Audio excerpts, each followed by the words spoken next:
Hi guys, welcome to my channel. आपको तो title पढ़ के पता चल गया होगा कि हम लोग कहाँ जा रहे हैं, राइट? यस, हम लोग जा रहे हैं केदारखंड। ये एक एक्साइटमेंट भरा जर्नी होने वाला है क्योंकि मेरे साथ मेरे फ्रेंड ज्वाइन करने वाले हैं। ये एक एक्साइटमेंट भरा जर्नी इसलिए भी होने वाला है क्योंकि मेरा कोई एक्सपीरियंस नहीं है नॉर्थ इंडिया में, ना ही मैं कभी दिल्ली ट्रैवल किया है। मेरा बचपन का सपना था स्नोफॉल को एक्सपीरियंस करना, जो ऐसे लग रहा है अभी फुलफिल होने वाला है।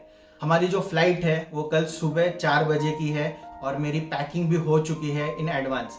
तो ये जो रेड कलर का बैग है वो मेरा फुल्ली पैक्ड है और बस मेरा जो ट्रैकिंग बैग है वो जो मैंने सोचा है कि शायद चीज़ें अंदर बाहर करनी पड़ेगी, तो वो सिर्फ मैंने अनपैक्ड रखा है उन चीज़ों के लिए कि मुझे ऐसे लगता है मुझे वो इस्तेमाल करने पड़ेंगे। ये अनपैक इसलिए रखा है क्योंकि मैंने सुना है नॉर्थ इंडिया में, स्पेशली दिल्ली में, मुझे क्लाइमेट का कोई एक्सपीरियंस नहीं है। मेरा जो कलीग है, ऑफिस कलीग जो दिल्ली में रहता है, मैंने उनसे कंसल्ट किया है कि दिल्ली का जो क्लाइमेट है वो कैसे है।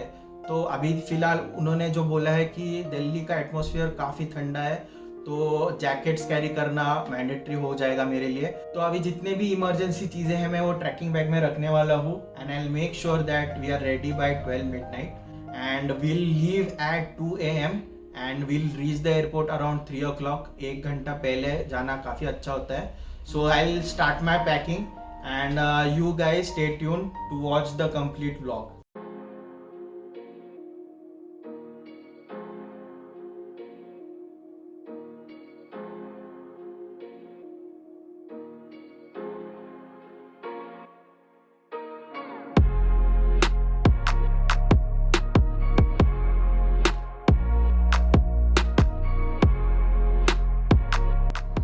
अभी हम फ्लाइट में हैं और फ्लाइट ऑलरेडी टेक ऑफ हो चुकी है। सो एज़ पर इंफॉर्मेशन हम 2 hours 15 minutes तक पहुंच जाएंगे Delhi and we will see you in Delhi.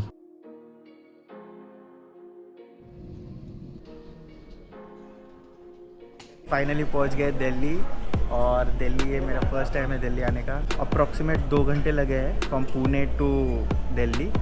अभी हमारी जो ट्रेन है वो 10:30 की है, तो अभी फ़िलहाल हम बहुत जल्दी पहुंच गए। इट इज़ 8:45, तो बहुत टाइम है। तो हम लोग प्लान करेंगे कुछ देखने के लिए, दिल्ली एक्सप्लोर करने के लिए। उसके बाद हमारी ट्रेन जो होगी वो होगी 10:30, वो जाएगी देहरादून और देहरादून से फिर सांखरी हमारी जर्नी होगी। तो मैं बहुत एक्साइटेड हूँ, आई होप आप भी हो। So you guys stay tuned and keep watching. Let's go. I wake up to a little bit of drool on my pillow, feel like it's gonna be a bad day. Yeah, I'm tired of shit and the coffee ain't hit yet, damn ain't that great. I don't wanna go to work cause my boss is a jerk and I'm not even that paid.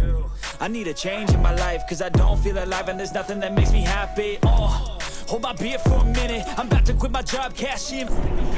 ये सब सही चल रहा है।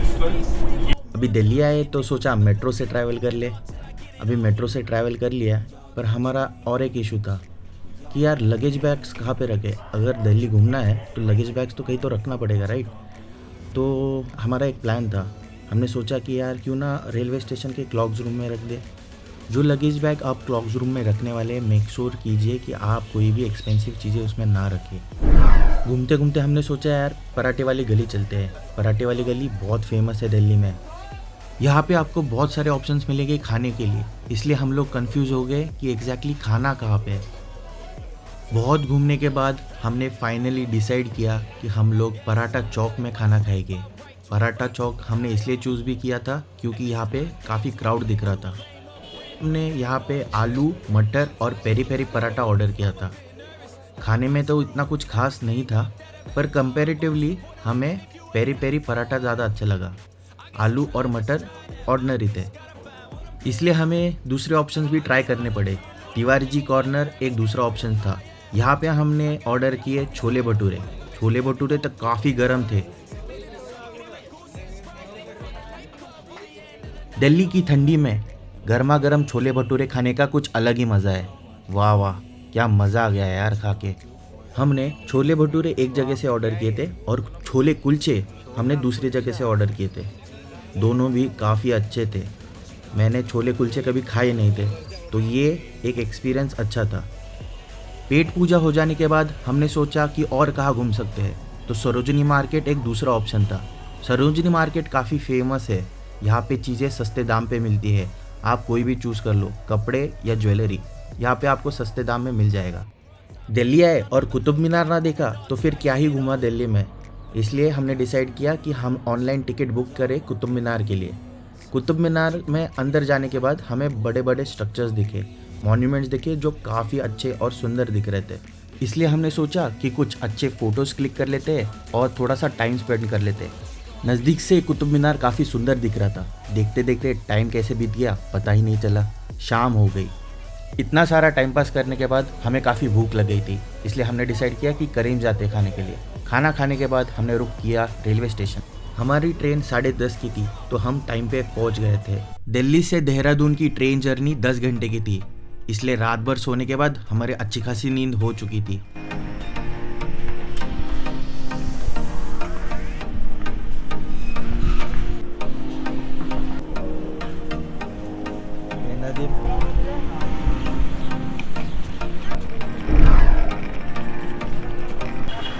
अभी हम जा रहे हैं ब्रेकफास्ट करने देहरादून में। अब ब्रेकफास्ट होने के बाद हम लोग हॉस्टल जाएंगे, जो अप्रॉक्सीमेटली 5 किलोमीटर दूर है यहाँ से। अभी हम देहरादून रेलवे स्टेशन पे जस्ट बाहर आ चुके हैं।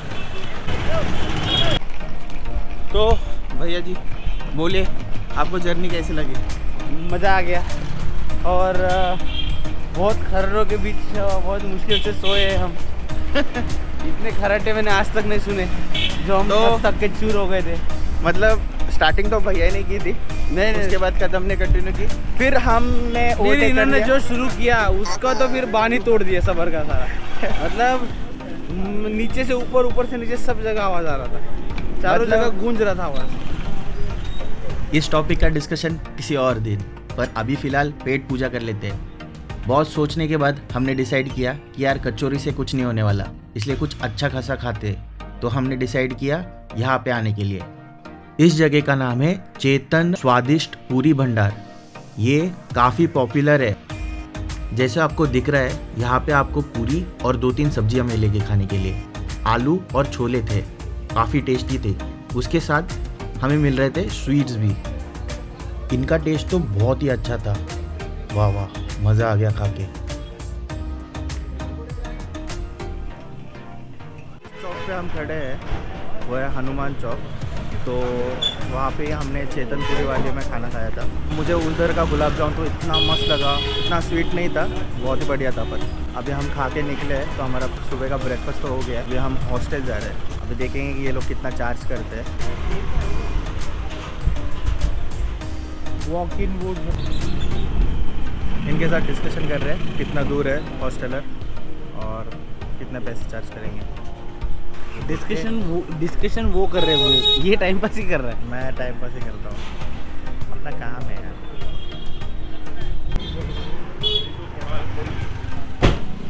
हम भी टाइम पास ही है।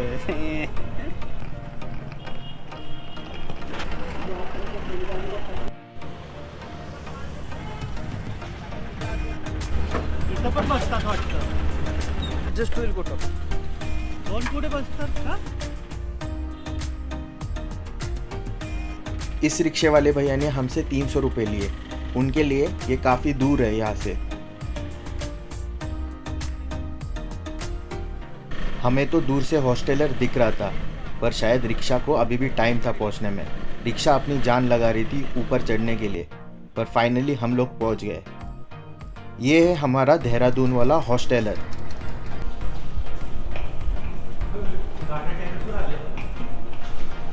हॉस्टलर में रजिस्टर करने के बाद रिसेप्शनिस्ट ने हमें हमारे बेड्स दिखाए।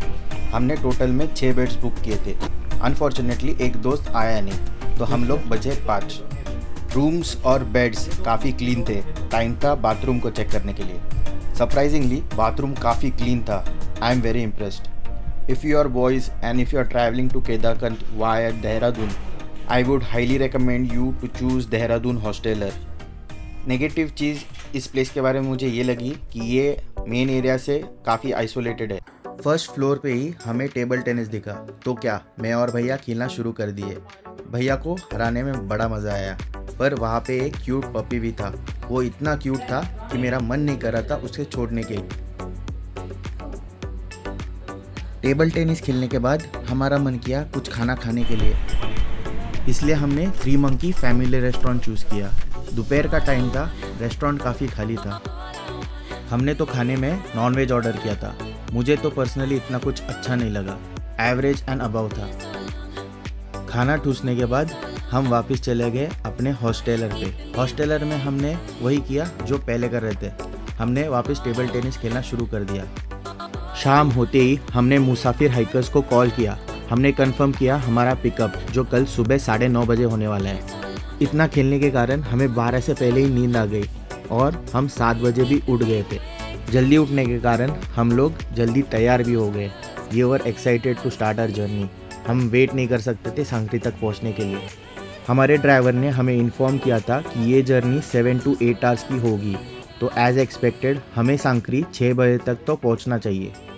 लगेजेस ऊपर रखने के बाद हम कार में बैठ गए और फाइनली हमारी जर्नी शुरू हो गई सांकरी के लिए।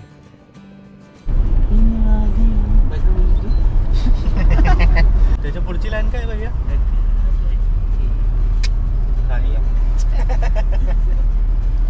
चुके हैं हम आ चुके हैं, टकरा चुके हैं।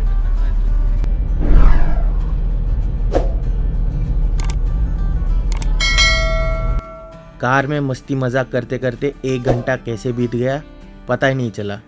देखते देखते हम मसूरी पहुंच गए। मसूरी से आधा घंटा आगे हम ब्रेकफास्ट के लिए एक रेस्टोरेंट पे रुक गए।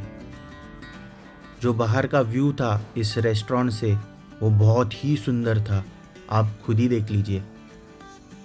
अभी मुझे समझ आया कि उत्तराखंड को देवभूमि क्यों बोला जाता है। वाव!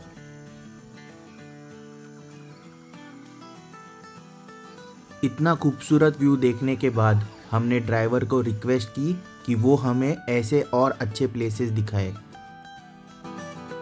हमारी देहरादून से सांकरी की जर्नी बहुत ही खूबसूरत थी।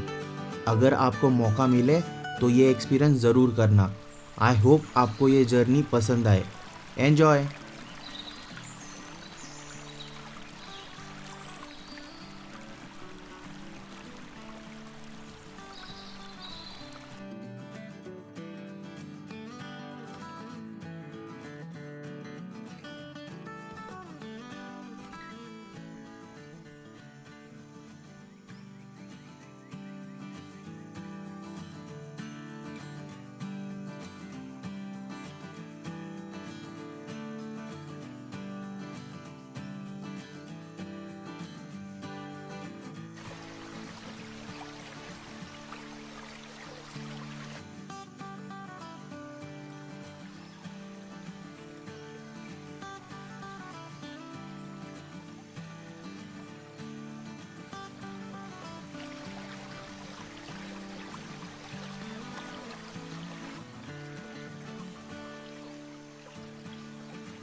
इतने सारे जगह रुकने के बाद हमें सांकरी पहुंचने में रात के 8:30 हो गए। हमें खाना सर्व करने के बाद हमारे गाइड ने हमें ट्रैकिंग के गाइडलाइंस बताए और हमें उसके बाद सोने बोला। और ऐसे हम सांकरी पहुंचे। कल से हमारी ट्रैकिंग स्टार्ट होगी। व्लॉग देखना ना भूलना, जल्दी आ रहा है।